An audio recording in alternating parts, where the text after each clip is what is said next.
All right, James. Quiet Place came out over the Did it? weekend. Last week? Last weekend? Yeah. I was able to see it. Were you able to see it? Yes, I was. All right, so I'll let you go. What did you think of this film? Or what do you think of Quiet Place in general? So the first film I saw, it was John Krasinski's his first film that he first directed, if I'm not mistaken. I think he directed the first and the second. Okay. Yeah. So the first one I thought was really, really good. It was interesting from the first trailer. Talk about a movie that didn't give you too much. Yeah. That trailer didn't give you anything. It just gave you the family in the house.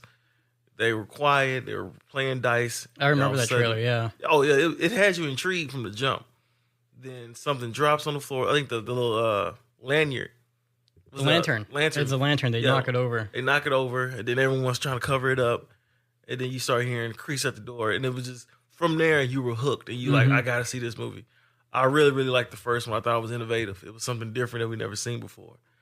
The second one, I thought it was good, not great. I didn't think it was better than the first one. But I still enjoyed it. Cillian Murphy was in there. Right. And he was really, really good in there as well. With the third one, well, I thought we were going to figure out a little bit more about their origin, about these things, about what they are, where they come from, why are they here. It didn't tell you that. And we didn't get any of that. It's just pretty much, we kind of get dropped right into the action. Now, I will say, Lupita Nyong'o, I liked her story. I loved her story, and I loved the beginning of what was going on with her. And then we end up running into my man, I'm blanking on my name. Joseph Quinn. Joseph Quinn from Stranger Things. Mm-hmm. And their chemistry is dynamic between the both of them. Oh, yeah, they were great. They were great.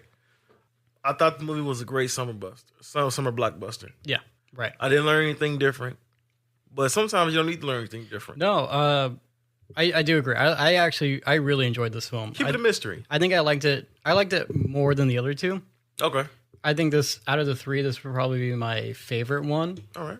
Yeah, it's also like strangely artistic, right? Because that's what I was about to say. It doesn't feel like a horror movie all the way. No, not entirely. It's very artistic. Like there's like this piano score that kind of plays in like the more sentimental moments. Mm-hmm.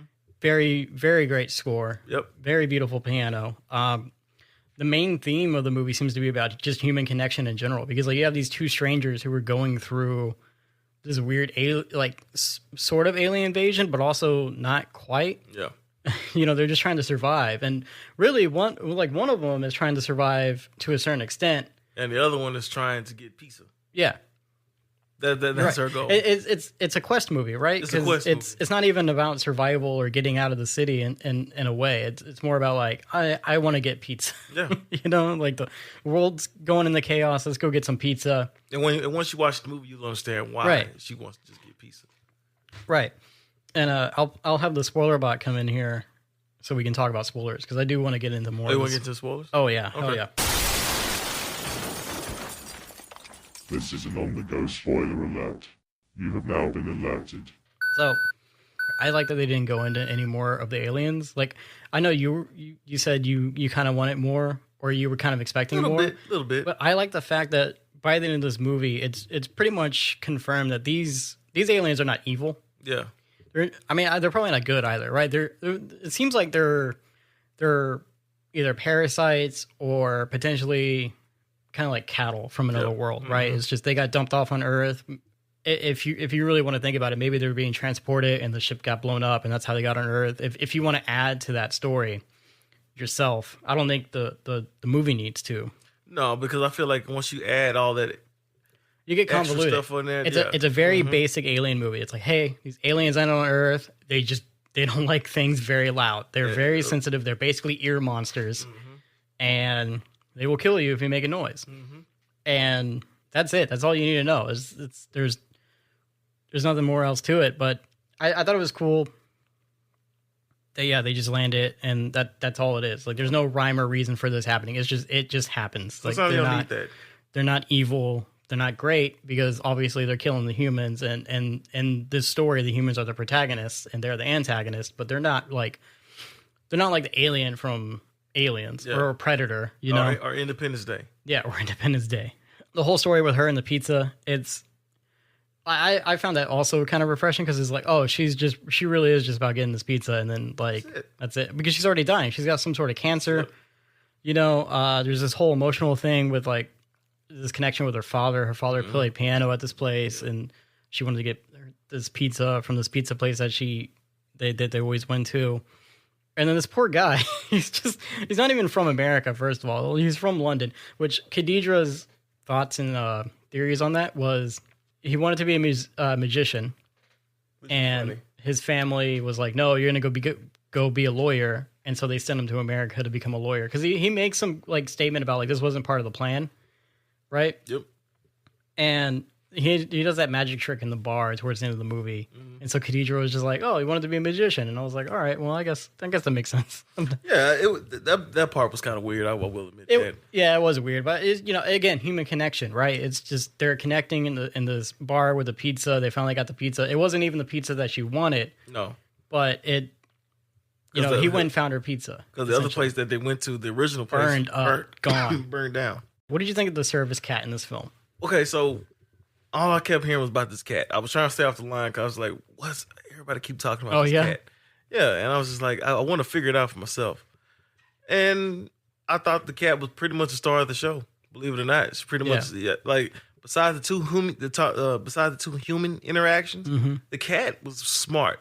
Yeah, it was smart as a whip. Very smart. And it wasn't like most movies that you see where the animal is always caught up in these dumb situations and the human has to go get it. Well, there was one situation where it was like in the nest, right? Like, which that's the only part of the movie that really kind of bothered me was this. So Joseph Quinn's character, he goes to get some medicine for Lupita because again she's like dying of some sort of cancer or whatever. So he goes to get her some medicine, and while he's out, the cat shows up. Yeah, and on the way back, the cat gets into a nest of the creatures. And then Joseph Quinn, for some reason, is just like, well, I got to go get the cat. The cat would have been fine. 100%. The cat would have been okay. Oh, without a doubt. Like, it was not in any danger. It made it this far. It's got, like, they've got separated from the cat before, and he showed back up. Well, you know what? They did that for a reason. They Suspense, did that. And they needed something else. You need that little part to show you, like, oh, okay. To get to this point, that's what you need. And also, they didn't stick around with it for too long, but they showed, like, a really giant, like, one of those things. It was something. It was like an alpha version. Is that what it was? That's what it seemed like to me, right? But they never showed it back again. It's not like they go and fight it. It's not like the military goes and blows it up or whatever. We don't see it anymore. But so I think that was a nice little addition to like show that like, oh, there's bigger ones out there, which was pretty cool. A sidebar. The whole time I was watching the cat, I was like, Jacob's cats would have been dead. Oh yeah. Your cats would have never made it. Oh, yeah, for sure. We were talking about that on the way home. They were like, oh, our cats wouldn't have done very good. Even my homeboy, Darius, his cat would have never made it either. Yeah. I am glad they didn't make it like the focal point of the movie. Me too. I suppose, or in a way where it's like, oh, this cat keeps running away and we got to go find. Like the cat does run off a couple times, but it links back up with them at one point. Mm-hmm. Yeah. And then the whole thing with it, like them being in the city, it wasn't too much different from the other movies in a way, right? Because it's just crazy for the first 5 minutes when they first land and trash everything. But then after that, everyone kind of figures out a little quickly like what they're about. But there are scenes in this movie where like, I don't know, they're trying to get through somewhere and they knock something over and then the creatures start lurking around. And then instead of just sitting still for 5 minutes, they continue forward and they try to like sneak past the monster. And that irked me in the theater because I'm just like, if you guys would just sit still. Like there's that scene where they're in the revolving door. Oh yeah, I remember and he that, keeps pushing it, and he knocks over like a briefcase or whatever. And I'm just like, if you would just sit in that revolving door for like 5 minutes, because it was gonna walk right past. Yeah, but also it's because it's a prequel. You have to remember, it's like, okay, well they don't really fully know how these things work. I assume at this point they kind of get like sound, obviously, but I guess to a certain extent they don't exactly know. The full amount of their hearing abilities. They didn't even know they could see. They couldn't see at one point. They can't see. They can't swim. Right. We found that out. Right. We also saw, now in the prequel. Well, we knew that from the second one. Yeah, we knew that in the second one. Yeah. And we also knew, too, from the first one, waterfall. If there's rain or anything like that. So they showed that in the first one, too? Yeah, they showed. Remember they were talking, I think it was John Krasinski. Yeah. Character and his son.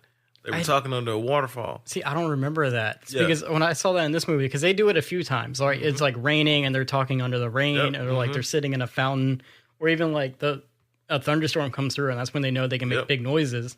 Yeah, they did the first one. I thought that was a new addition. No. Okay, so Yeah. I didn't remember that. I was like, oh, this is kind of a new thing. I don't remember seeing. Maybe because they didn't show it as much in the other ones. They didn't. But this one, it's a kind of a main thing in this film. Is like it shows them able to have a conversation more Because that way. immediately when they did that, I was like, oh, I forgot. Yeah, they can talk when it's raining. They can talk. Yep. That's I thought cool. that was I didn't know it was in the other ones, but I like seeing that more because at least it's like, okay, cool. They're not just like whispering and silent not a silent language film. the whole time. Mhm. Yeah.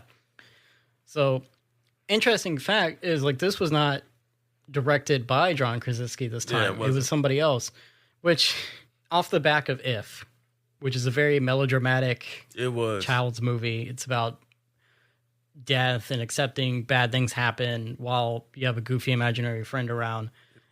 I was watching this one and I was like, is John Krasinski okay?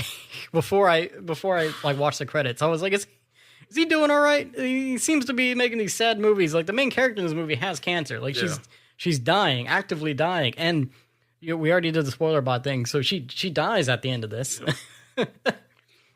Right? She actively lets herself get taken by the monsters, which I like the way they did it. Me too. Because I thought they were going to repeat the first one where she with just John. yells. Yeah. Because there's that scene where like she's trying to get all the monsters to chase after her, and then there's that part where they start chasing after Joseph Quinn, and then you see her turn around. And I was like, oh man, she's gonna scream, and we're gonna see her get like pile drive by these things. No, they didn't do that. She was walking down Harlem, like playing some music or whatever. That's how she went out. And it was like this beautiful like letter that she wrote to Joseph Quinn. Like she narrated over, and that was like a really nice, touching ending. And she also gave him his jacket, that she had on in the movie. Yeah, so he could be seen when he jumps in the water. Yep. Right? Because there was a boat, which by the way, those freaking boats, they annoyed me. Because they were just like sitting there blowing the horn. I was like, you're trying to save people and you want people to come to you.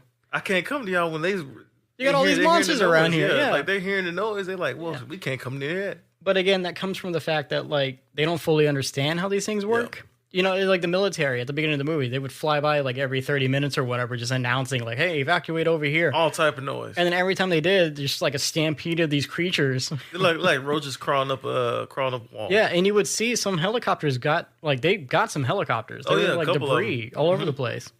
I thoroughly enjoyed this film. I thoroughly enjoyed it as well. I thought it was a great movie. Great addition to the Quiet Place lore. Khadija and I were talking like I don't necessarily need to see another one. Truly, we really don't. I mean, we didn't even need this one, honestly. We really Right? didn't, but it was cool though. Yeah, and as far as like origins or prequel movies go, this was kind of different. I mean, it's the same but different, right? Because obviously it shows them landing, but it doesn't do like what you said and show the origin of these creatures. It doesn't like we still don't know where they came from. This could have just been another movie in the franchise, honestly. So I think I forgot how the second one ended. The second one ended with them figuring out that like high frequency sounds actually kills them. Yeah. Right. The daughter figured that out, and in the end, because they got separated, they were still separated. Yeah, they got separated. They was on the train.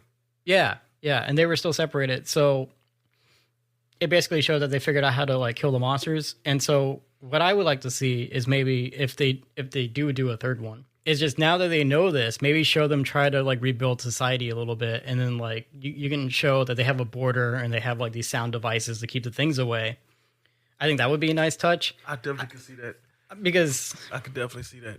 Because society's got to rebuild a little bit. I don't see them. Or maybe do like a military thing where it's like it's been a couple years, and so like slowly they've been able to like fight back.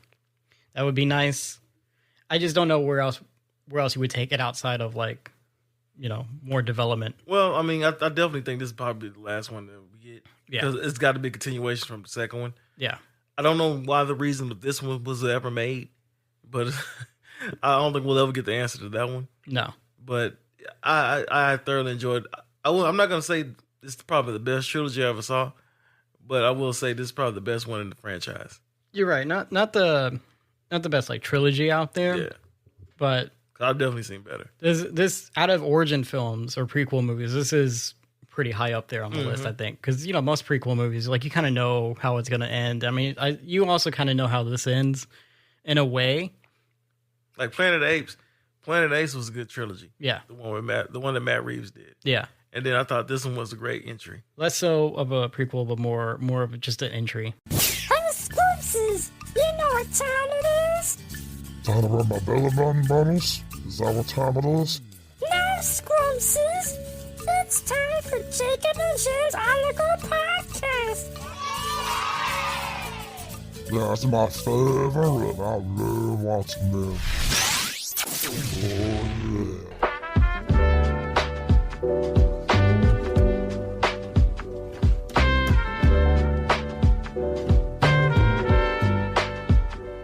Got to see Furiosa, the Did you Mad know? Max saga over the weekend. Khadijah went, Joel went, Terry went, friend of Joel's. Damn. We all all right. went. So, yeah, we all did. So you didn't call me? You already seen it. You've seen No, the man, movie. I didn't want to see it again. Damn, I should. Damn, all right. Call me out. Let's just sir. keep going. Let's keep going. You got it. Anyway, we went and saw this movie. This is an on-the-go spoiler alert. You have now been alerted. And anytime a movie starts with like chapter 1, buckle up. Oh, yeah. You in for a long It's gonna- story. It's gonna be Yeah. a ride. It's gonna be a tale. Like, better go to the bathroom while you can Mm-hmm. because, man, yeah, the open like right when it was like number 1, I was like, oh, here we go. Yeah. Overall thoughts, I enjoyed the movie quite a bit. I thought it was great. I think it did a great job of setting up more of the wasteland and like showing like how everything works and the economy of the wasteland. You know, you have the 3 like citadels or the towns like Gas Gastown, Town. the Bullet Farm, and Yep. the Citadel. So I think it did a great job of that. I really did like the exploration of that. I think Chris Hemsworth did a fantastic job as Dementus, and He was also great. his character was hilarious to me because he was just like a major disruptor Yeah, that's in pretty much what it this was. world, because he would just show up and try to take over, and then either he'd get his ass kicked and then have to retreat, or he would take over and then he just has more people in his little traveling kingdom. He was like the Joker. Yeah, very much the Joker, very flamboyant in his acting and the way he did, and But not over the top. not over the top, no. But I will say in the trailer, he didn't sound like Chris Hemsworth as much, but in the movie, I noticed it a lot more. So I guess they just probably used like the best voice lines for the trailer, but in the movie, I was like, okay, no, he does sound like Chris Hemsworth. Bro, they probably didn't want him to go over the top. That Like is Jason Momoa did in Fast X. Yeah, You know what? Like, look, let's dial it down a little bit. let's chill out a little bit, guys. Let's- we know it's Chris Hemsworth. Everyone Yeah. knows it's Chris Hemsworth. Let's not go too crazy with yeah, it. and I will say, even though it's a prequel movie, and the problem with prequels is because you always kind of know how they end. True. You know, you're like when you're watching, you're like, oh, I'm not really worried because I know it's going to end this way, and blah blah blah. For a prequel movie, it does a good job of kind of keeping you on your toes, Yeah. or at least like it does a good job of subverting your reality enough to where you're watching the scenes and you're like, oh, I hope she gets away, or I hope this happens, or I hope this happens. But really, and like, it can't. You're right. Like the end of the movie has to be she's stuck at that citadel, Mm-hmm. and I just think it did a really good job of kind of making you, giving you a little hope, I suppose. Did you notice one of the cameos? It was a very, very quick cameo. You know what I'm talking about? Which When one? it was on that they were running through the desert and then on top of the mountain. I think either that was Tom Hardy, Oh, Mad Max. Yeah, Mad yeah. Max. Yeah, there's a scene where Mad Max is just chilling out, eating some whatever. He's looking like, what the hell's going on over Yeah. there? But you know what? That's very Mad Max, Yeah. because Mad Max is not one to really get involved in stuff. It's Nope. just more or less he was passing through, and they're like, "Hey, can you help us fight this crazy guy?" He was just looking. What the hell's going on He's over like, there? I guess. All right. But you're right. He was far enough away from the action where he's like, I'm not going over there. And then little do you know, 15 years later, he gets Right in wound it. up in it. Yeah. So I did think that cameo was nice. I was thinking like maybe they'd have him be not a bigger part, but like I thought maybe they'd show him in a different way. But the way they did it was very nice. It was like, okay, cool. We acknowledge Mad Max is around. Because we know he is coming up eventually. Yeah, he's gonna make his way through Yeah. here at some point. Mm-hmm. Or really, I guess by force, because they capture him in the beginning of Fury Road. And you know what? Khadijah and I, we came home and we watched Fury Road right after, right? All the context and stuff they put in the Furiosa story really pans out in Fury Road. Because when you watch Fury Road, everything kind of feels a little bit heavier. It makes a lot more sense. Yeah. Well, I mean, not even like making a lot more sense. It's just like, I don't know. I guess like there's that understanding as to why Furiosa's trying so hard to get out of there, and like why she's kidnapping the girls and all that stuff. And It's funny because we were talking afterwards that like this movie kind of made us root for Immortan Joe, even though he was a villain in Fury Road. That's true. Yeah, but not necessarily. It's like, he's a bad dude, but compared to the other bad dude, it's like, well, this guy's disrupting a whole economy. Yeah, Chris Hemsworth's character, he was he was horrible. Yeah, he was doing all kinds of messed up stuff. Yeah, and the ending and his death. Oh yeah. Oof, that was his alleged death. Very ambiguous, which is also very Mad Max because each one of Mad Max's adventures is just kind of a story around a campfire in a way. So I thought that was a nice touch. We're like, oh yeah, we don't really know how she killed him, but she told me, the historian dude, that he's a tree or whatever. And you never see that in Fury Road. They don't show a tree ever. So could there be or could there not be? It's still or maybe she just shot him in the head. She could have done that. I do think by the time they got to his death, though, that was about the time where I was like, this has got to end soon, right? Like, oh yeah, this is going on for a while now. Like, I mean, it was a good speech that he gave before he died. It's just like, look, no matter what you do to me, you'll never get the true satisfaction. Now, I don't appreciate the little fake out they did with him where he had the like seizure.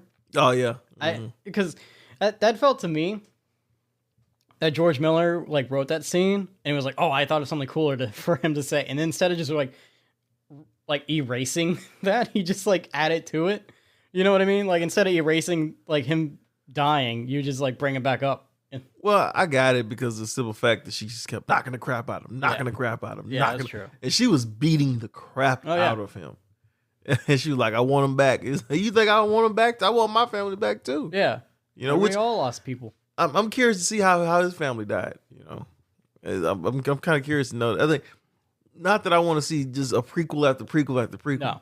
But I would like to see not so much a reboot of Mad Max, but just a little bit more in depth because we didn't get that in the originals, the one from the 1980s. You're right because the first one is the most unlike Mad Max there is, even though it's the first Mad Max. It's very, very weird. Yeah, it is. when you compare it, actually, which is funny because Mad Max itself is a weird franchise. But yeah, that first movie is very strange, and it doesn't tell you how the world becomes what it is in the Road Warrior or Thunderdome, right? Like all of a sudden, everything's just a complete wasteland. Yeah, but Thunderdome was already a wasteland. Yeah, and they keep bringing up like the oil wars, and I think every movie they replay that same kind of footage of like bombs going off, and they got radio noises of the wars and whatnot. So you kind of have some idea, but yeah, there hasn't been a clear cut. This happened, so this is why it's like this. It's more or less the world went to crap, and now everyone's just insane and wears leather and wears leather, calls themselves Toe Jam and Dementis and whatever. Got some guy rubbing his nipples the entire time. Oh my god, that bothered me. He did it so much in this movie, James, and I was telling him afterwards, I'm like, yeah, man, like, him rubbing the nipples just really distracted me. I didn't like it. And they were like, well, he did it in Fury Road too. We watched Fury Road. He did not touch his nipples. He did not. Much. Yeah, he did not. He did not. He was still big, but he was not touching his nipples like that. Right. But it's cool to see him in this one. It was neat to see like him and the Bullet guy. Yeah, Nathan Jones. Yeah. His two sons. Yeah. And the one you don't see in the next one, because I presume he just dies. I think so. Yeah. And the fact that he's like, even back then, he was still like trying to create the perfect kid. Oh, and the doctor dude, the organic mechanic, he's the same actor. He's the same dude. They brought him back for this. That was cool. Nice touch. So now that you've seen the film and you watched everything and you see how it performed at the box office, do you think they're going to do another one, or do you think they're going to just do something else different? Well, I know it just dropped off like globally. I think the numbers finally dropped or whatever, and it's hard to say because I know a lot of people. When they're talking about this movie, they're like, "Oh, it's a girl boss movie, and that's why it didn't do so good." Well, first of all, Furiosa was not a girl boss. Not a girl boss. She got movie. her ass kicked. Yep. All the damn time. She had a horrible time throughout this whole film. And also, too, when you look back at it, Mad Max already is a very niche franchise. It's not a Star Wars. It's not a Matrix. It's not a giant blockbuster franchise. Fury Road was a blockbuster. But even then, I think it barely made the money back when they did that one. And that also alluded to why it took so long to make this one, because there was a lot of stuff between the studio and George Miller.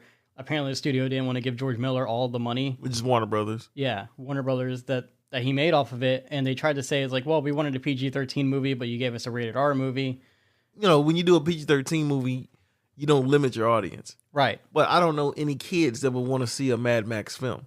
Right. So you might as well just It's make not it very rated R. kid-friendly. It's not very kid-friendly. The most kid-friendly Mad Max film you have is Thunderdome. Yeah. Right? Because it has like a weird like Lost Boys vibe to it, or like a Hook vibe, you know? It's very silly. Yeah. And so the franchise art itself is already pretty niche. If it were to continue, I know he's got another script for another actual Mad Max film called The Wasteland, because he wrote all these scripts around the same time. Mm-hmm. Like it was him kind of writing to explain like where Furiosa's been and where she came from, and then like also where Mad Max has been and all this stuff. And then it was just enough material to where he's like, hey, I can make 2 more movies out of this. Yeah, right? but you could. Yeah. And that was the plan. Like Furiosa was supposed to come out a few years after Fury Road, but then the legal battles happened and that kind of deterred him. He's also like 80 something years old too. He is. And he said he wanted to do another Thor. He would like to do a Thor film. Oh, that'd be neat. That would be nice to see him in MCU. Yeah. It'd be a welcome too. Because you know what's funny? He's only ever done Mad Max movies, and then he's done like Babe and Happy Feet. That Babe one always gets me. Yeah. And the Happy Feet one. Yeah. It's like, well, Strange, right? Just like, okay, Mad Max and then Babe and Happy Feet are your claims to fame here. yeah, I'm like, really, Babe? Right. I don't know if it'll get a sequel. If it does, I'd appreciate it. I'd love a sequel. I just like how weird and kooky this world is. You Me know? too. I loved it, man. I love the film. I told you that before. Yeah. I thought it was a cool film. You know, I understand that it doesn't register with everyone, but not every movie's going to register with everyone. Joel called it a mini series. It does feel like a mini series. You're right. It could have been. My argument to that would be every movie's kind of a mini series. Sorta, Every movie is kinda. like an hour and a half, 2 hour like story. That's what a mini series is. It's about 2 hours, and then it's like 3 episodes, and each episode's like 2 hours, right? They're movies. Well, the only thing with a miniseries, you're just missing the commercials part. Exactly. That's the only thing. It's like what Will Smith said. You know, it's getting harder and harder to have a big hit. Yeah. And you have to have, if a movie has to have either be high or it better be somewhat, it's going to be probably low. You're right. And that's just the way it is. And no one knows more about bigger hits than Will Smith. Yeah. Because he's had high and high movies, and he's had low and low movies. Yeah. So it's getting harder. Well, somebody also made the comment that, you know, the MCU kind of skewed everybody's opinion on what a hit is, or Probably. what a successful movie is now. Because like for the MCU for a while, they were $1 billion movies, like globally, billions of dollars every movie. And so now that's been the comparison. It's like, yeah, you made your money back, but did you do MCU money? It's like, well, that's not really, But that's how they not really base a it on. relative. Yeah. You know, it's like in sports. It's like, oh yeah, you did good. You had a good regular season, but did you win the championship? Yeah. No. It's like, But then you didn't have a good season. right. And that's just the way the MCU looks at it now. Right. You know, like I think some people were talking about with Superman. Superman has to hit over $1 billion in order to be successful. That's a crazy amount That's of a money. crazy amount of money. Yeah. No movie's going to hit that amount. No. DC has had like 5 or 6 failures. Yeah. And you're expecting this movie to come out the gate hidden. Yeah. It's hard. It's going to be hard for that to be a hit. You know, even if it is Superman. Yeah. You know, I know they want it to be a hit, and it needs to be a hit. Yeah. But to say it needs to hit like $1 billion, Right. out the gate, That's ridiculous. no, that just can't happen. I predict a movie like that probably be in the Planet of the Apes type money. And Planet of the Apes was a good film. It was. I love that film. The music was great too as well. Yeah, I've heard it's very well. What hurt Planet of the Apes is the fact that it's just an old franchise. It's an old franchise from the '60s. The first one's only like really the biggest hit out of all of them, outside of the new trilogy probably. So it's just been around for so long. Mm-hmm. You just gotta find a way to make these hits. You gotta find a way to make a hit. You're right, and I mean, also too, if Mad Max, if they don't make another one, it's fine. I think this one was a good coup de grace Yep. because it really just explained more. It showed more of the wasteland, which I did appreciate. I did enjoy seeing that, or even I don't know, just like how everything worked and how everybody acted. And here's a question: do you think Furiosa changed your identity of like a few times in that film?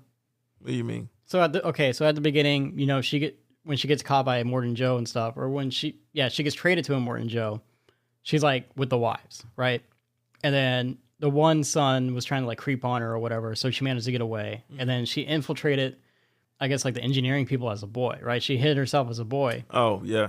Again, we were talking about like, oh, but she grew her hair out. Like, how come they never noticed? I think when she linked up with Jack, the dude on the first war rig and from on the Fury Road, I think when they came back, they just told the story of like, oh, I found her on the Fury Road, so she's gonna be with me now. I think she changed her identity again. She could have. Yeah, she could have. I think I see where you come from. I have to watch it again because, like I said, it's been such a long time. Because because after that, that's when she started growing her hair out and stuff. And so, I think when she came back after that, she was like, "Oh, I'm a girl. I'm a different person entirely." Like, because I don't think she ever told anybody her name until after she got back from the stowaway trip. Yeah. So that's just my little headcanon. And did you think they were in love or? No, it definitely felt like they was in love. They were in love. Right. That's what Joel thought. I don't know so much if they like had a romantic ties. I think part of it is just bonded by trauma. Oh, trust me, I know a lot about that. You know, yeah, bonded by trauma. You're fighting for your life, driving this big rig between economies or castles or whatever. Yeah, it's just two. I think some of it is just being bonded by like all the crap you went through. You know, there's that scene when Dementus captures them too, and they're kind of like whispering stuff to each other. And Joel was like, oh, I think they were telling each other how much they loved each other or whatever. And I was like, I think she was telling him the way to get to the green place. I like to think that like they were still hopeful, and she was like, hey, if we get out of this, or if you get out of this, you run there or whatever. It's ambiguous because you don't hear what they say to each other. They're just like whispering and stuff. They're not kissing on each other. It looks like, I mean, they're close, but I don't know why that was so funny to me. It's like, you're thinking totally the opposite. Yeah. I think they're telling they love each other. I think they're telling each other. No, I think they're planning. I think they're trying to plan how to get the hell away from this dude. Oh, man. Leave it to you, Jacob. Heart of steel. But you know what? Heart of steel. But again, that goes back to, I like how ambiguous some things in this movie are. It doesn't hold your hand the entire time, right? It leaves things open enough for you to interpret it how you want to interpret it, right? Like, I think she changed her identity like 3 or 4 times while she lived here, whereas other people might see it and be like, how come no one noticed? Like, it's the same girl, and how come no one noticed like X, Y, and Z? It's like, well, maybe she hit it. Also, they're a bunch of dumb wastelanders. Let's be honest. They spray chrome spray paint into their faces every day. I don't think intelligent wise, they're very high on the scale. They lost a lot of brain cells. Yeah. But, I mean, they're bombing themselves. They're almost their biggest enemies, honestly. Pretty much. But yeah, man, I'm glad you enjoyed the film. Oh, I loved it. I'm glad everybody went. It kind of sucks that I wasn't invited, but okay.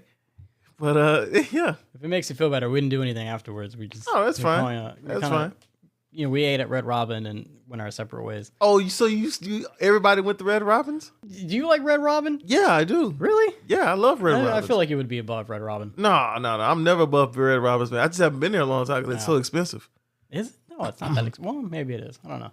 For the $15 for a burger? Yeah. Yeah, $15 you're probably right. Just for a burger? Yeah. Like, come on, man. Maybe so. Well, that's all we did. I'm sorry, man. You've seen the movie. It's like, oh, James seen it already. It's all good, man. It's all good. It's all good. On the Go podcast with Jacob and James. It would truly spice up your life.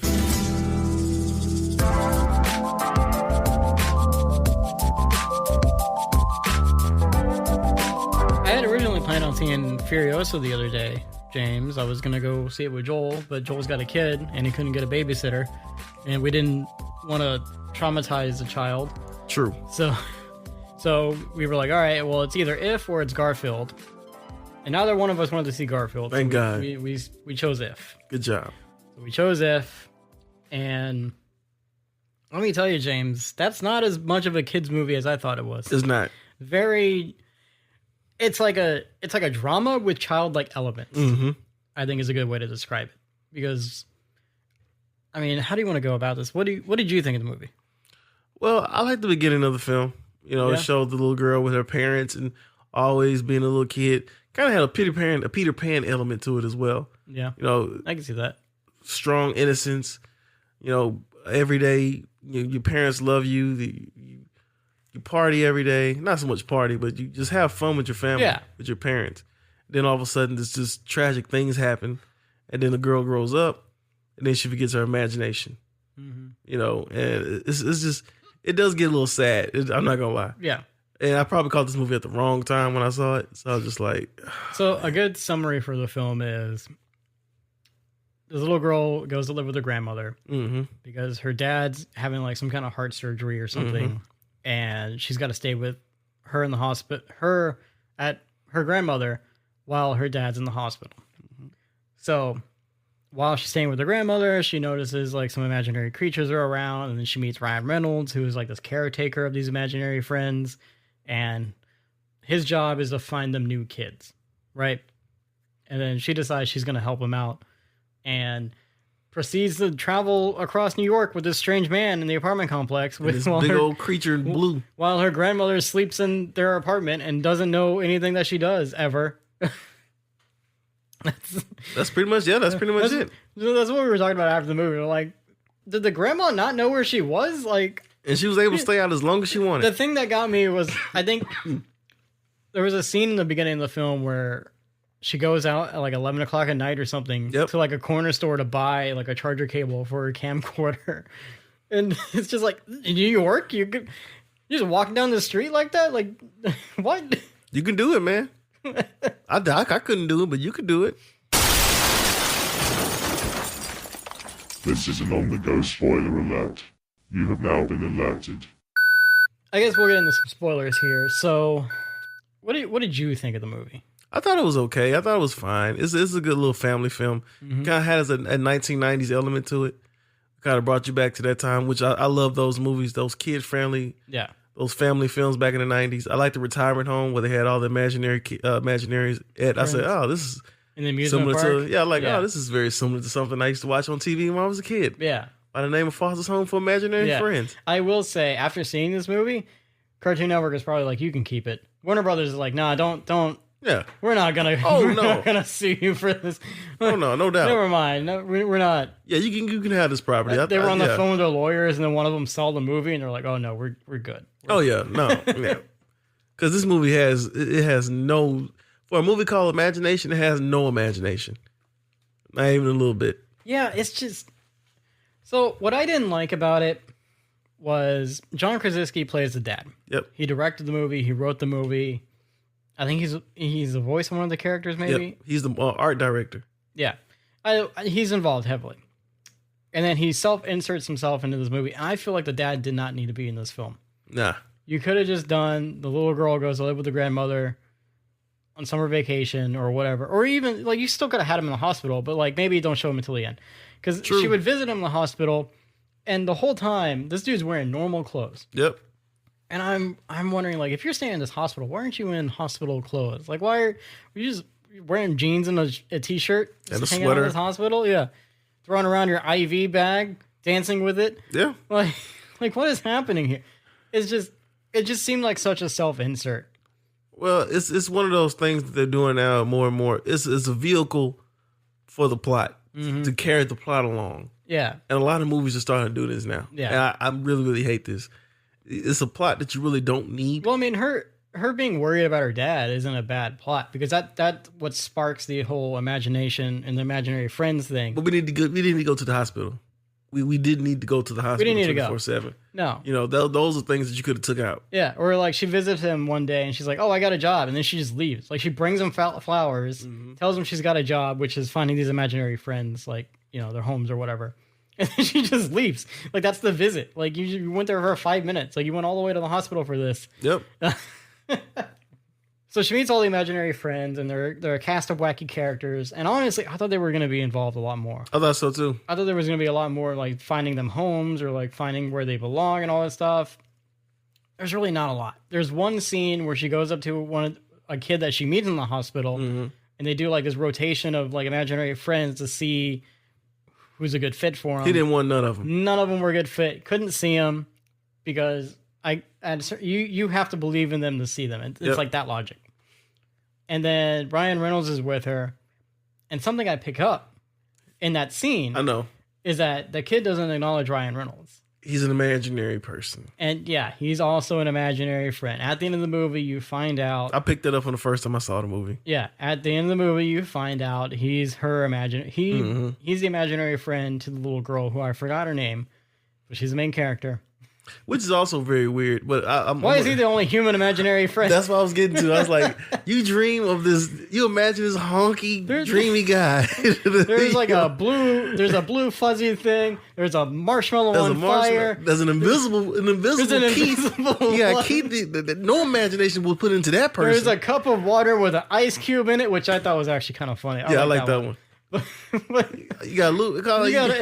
Yeah, you dreamed up Ryan Reynolds. You dreamed up this handsome, tall dude with the looks. Like nothing looks crazy on him. There's no eye hanging off. There's none of that. Nope.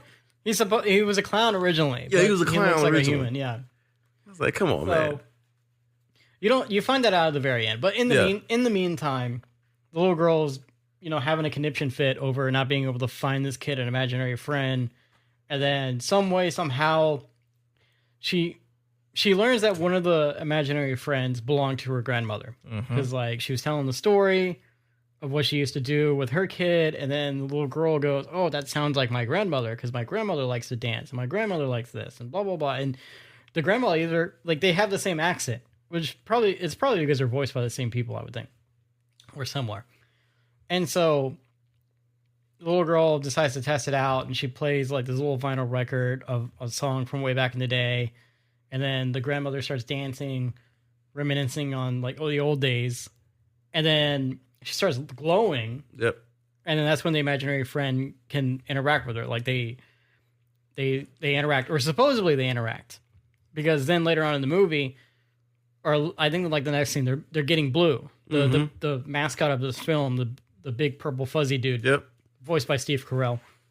And they choose the guy from Saturday Night Live. Yeah, right? I was surprised to see him in this movie. I thought it was going to be Steve Carell. Me too. That would have been interesting, right? Yeah. So they take him to go meet his kid.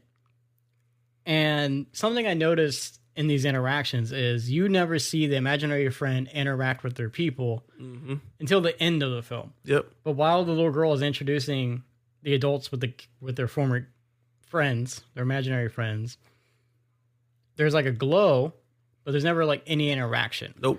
Right? And then towards the end of the movie, it seems like John Krasinski is going to die. So she runs to the hospital and tells him this story of how she came out of her shell and all this stuff. And it turns out he's not dead. He was just recovering from heart surgery. Turns out it's a major thing to recover from. And everything's all good and well and stuff, and they're moving out. And that's when the little girl realizes that, hey, Ryan Reynolds is my imaginary friend. And then they leave, and then it does a montage of Ryan Reynolds introducing all the imaginary friends back with their old adults. But again, the little girl's not around to witness that. Like I said, the movie's fine. I don't hate it. No, you're right. It was a fine movie. It's not a kid's movie because Joel's kid was ready to go an hour into it. Well, that's why I said to one of my friends at work, I was like, this movie doesn't keep a kid's attention. No. Garfield does. It barely kept my attention. Yeah. Because it's such a slow beginning. Oh, yeah, it definitely does. Because it's just it's such a slow burn to get to the imaginary friends part. I'm like, where's the friends? Why are we... This little girl's mom dies. Her dad's in the hospital. This is a sad movie. Yeah, this is sad. This is depressing. I didn't expect this. So, not a kid's film. Not a young kid's film. Maybe an older kid's film that you want to punish. 13. Yeah, yeah. Yeah, it's a punishment film. Maybe your emo kid or something, but... It's something, man. I don't like it. Like you said, it's a fine movie. I don't think it's a bad movie. I don't think it's a great movie. I think it's a good performance from Ryan Reynolds because he's not doing his Deadpool stick. His Deadpool stick. He's kind of. I mean, he's still obviously Ryan Reynolds, but he's not to the 10th degree. He's actually playing a character. And he's dialed down a lot. Yeah. I didn't care for the self-insert of John Krasinski. I don't think he needed to be there. And then I had this thought the other day when I was kind of thinking over the movie again. And I thought, this is a good setup for another movie. Oh, yeah. I don't think that's the plan. I really don't think he's going to try to make a franchise out of this. Done. Yeah, this movie's done. Yeah. but it feels like it would just. It feels like a number 1 to a number 2. Like it feels like the next movie is where you would get the full force of, all right, we're gonna match these imaginary friends with the people. Because I thought there was gonna be more of that, and there wasn't. Honestly, this type of movie that you would find on Netflix. This got Netflix written all over it. Yeah. And the only reason why it hit the movie theaters is because it had John Krasinski type, name to it. And look, he's shown that he can direct movies and write movies. Quiet Place, yeah, obviously. So that's why the studios Paramount gave him the backing to this movie. Yeah. Now, the box office has definitely shown, and not only the box office, but the critics and audience alike has all said the same thing we've been saying. Yeah. This movie's not very good. Yeah. And it's very generic at best. The marketing made it look more like a fun kids movie. It made you feel like it made you feel like it was a false zone of imaginary friends. Yeah. And it's definitely not a foster son. No. I did think the twist to like the imaginary friends, like they don't get new kids, you have to reunite them with their old kids as adults or whatever. Mm-hmm. I did like that part. I thought that was cool. Shout out to Louis Gossett Jr., late actor. He played the teddy bear. Yeah, he passed away. I think he must have passed away like right after this film was made. But he was a fantastic actor. Louis Gossett Jr. He was like 80. He was he won the best supporting actor for Lady and the Gentleman. Nice. Yeah, I love that movie. Well, rest in peace, that guy. Yeah, I miss him. He was a very, very fine actor. Yeah, but I don't know. I'd watch it on streaming. Yeah, it's a streaming movie. It's like, a streaming movie. I'm still curious about it, but it's not. And we got another movie coming out similar to this too. Another one? Not John Krasinski has nothing to do with it. It's our favorite guy, Zachary Levi. Harold and the Purple Crown. Harold and the Purple Crayon. That looks that looks so horrible. Bad. Oh, it looks so bad. It's based off the book. I don't know if you ever read the book before. No, I never read the book. Yeah. Well, I'm sorry, Jay. I don't know what the hell you read when you was a kid. You said this. Like, no, I read. You sound so threatening when I said that. Not the Purple Crown. Yeah, it's like, I mean, the Purple Crayon. I don't know, man. That seems like another bad movie. I think that movie comes out in August. Yeah, that's gonna be. And that movie looks very similar to this. That's gonna be rough. Yeah, and I think that movie's gonna be significantly worse than this. I don't know. I think it'll entertain kids more than this one, though. Yeah, because it's a guy that's taking a crayon and he's drawing all these imaginary things. It's Green Lantern. I didn't even think about that until you said it. Green Holy Lantern hell. with the crown. Yeah, you're right. That's pretty much Green Lantern, just with a purple crayon. Yeah. Damn, I never thought about that. I never thought about that. There you go. On the Go podcast with Jacob and James. It's decent.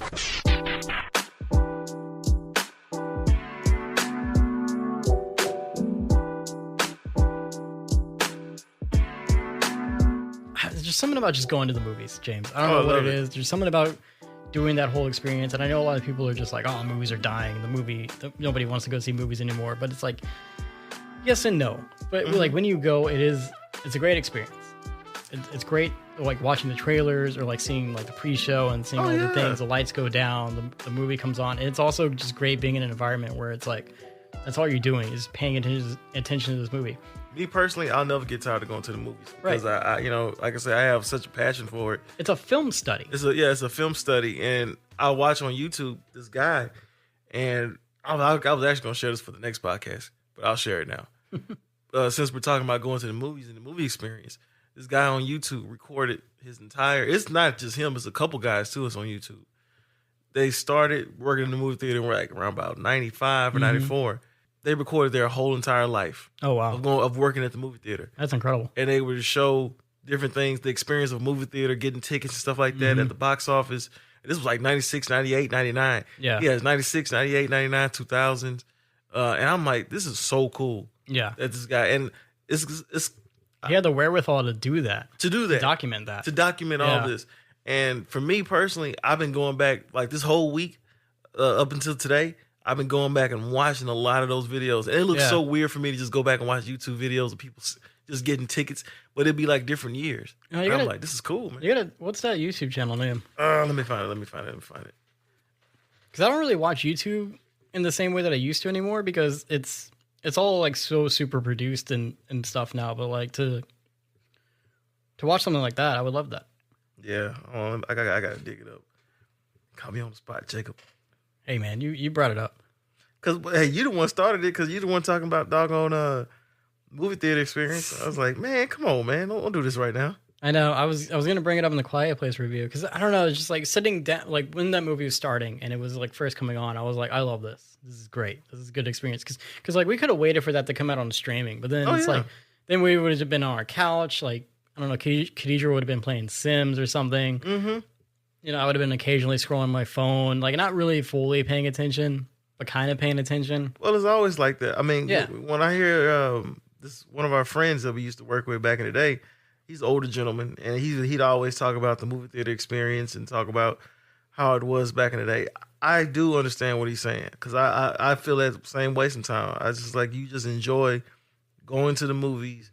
It's the smell of popcorn. It's the whole experience, and sometimes the movie doesn't even matter. No, it doesn't even matter. Yeah, it's the whole process and experience of it. Like I can tell you every member. Like watching this YouTube channel, it brought back so many memories for me as a kid because I went to the movies so often in my life.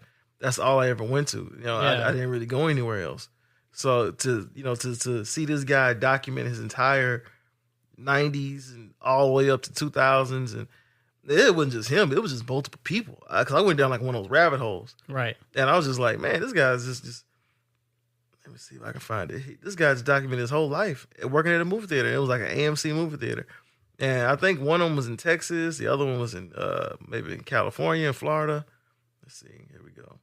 All right, this guy is called Vampire Robot, and he has his whole 90s life just captured right there. He has going to the movies. Oh, wow. Mm-hmm. I visited Sears with mom in 1977. It's cool, man. It's like, this is dope. I'm going to watch this. Yeah, you should. 453 videos. It's like a little time capsule. Yeah. It's like, who gets the wherewithal to do that with their life? Oh, you know what I watched too also on YouTube?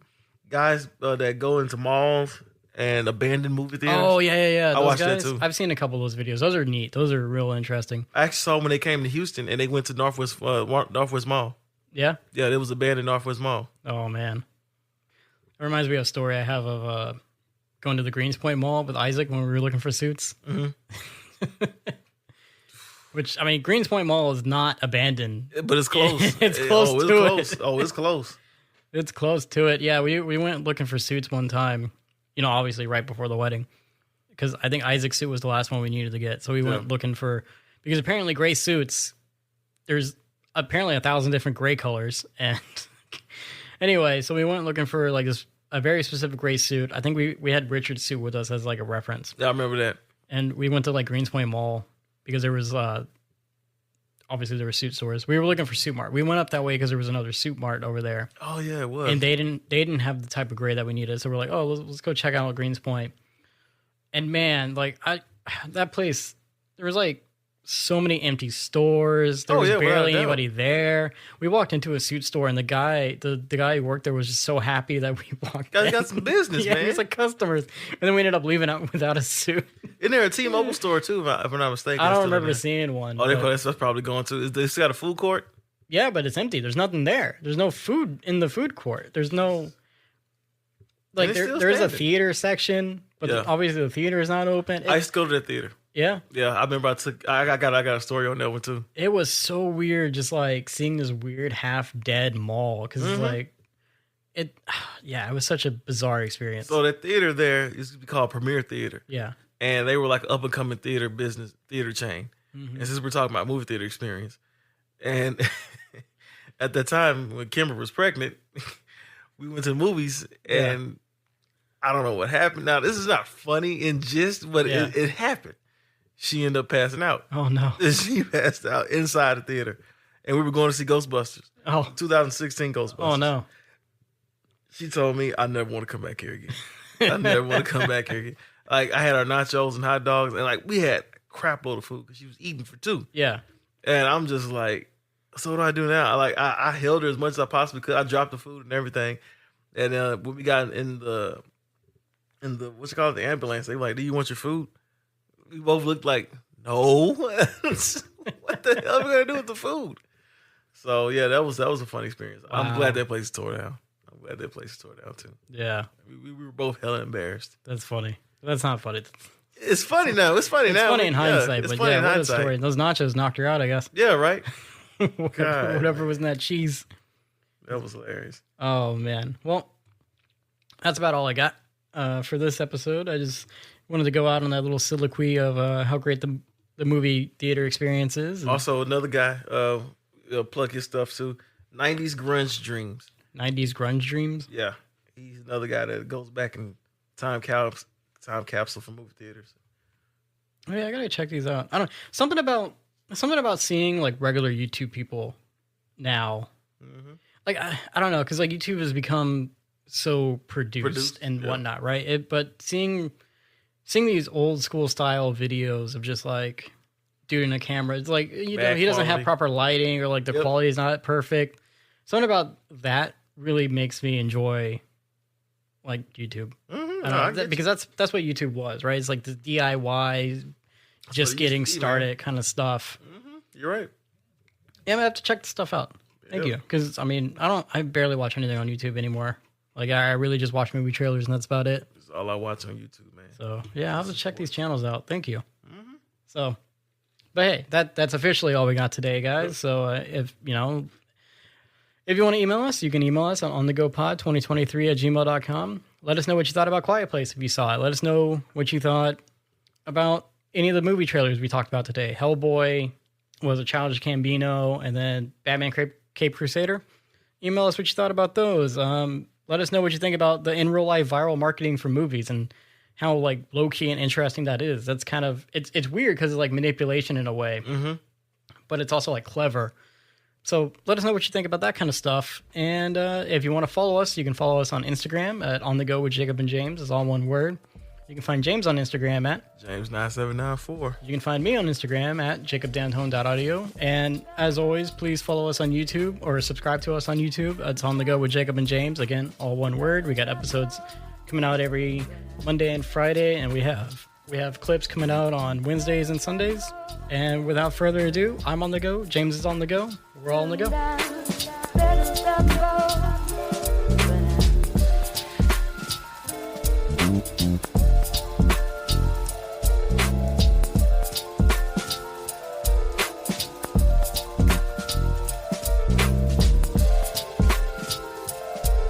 Mm-hmm.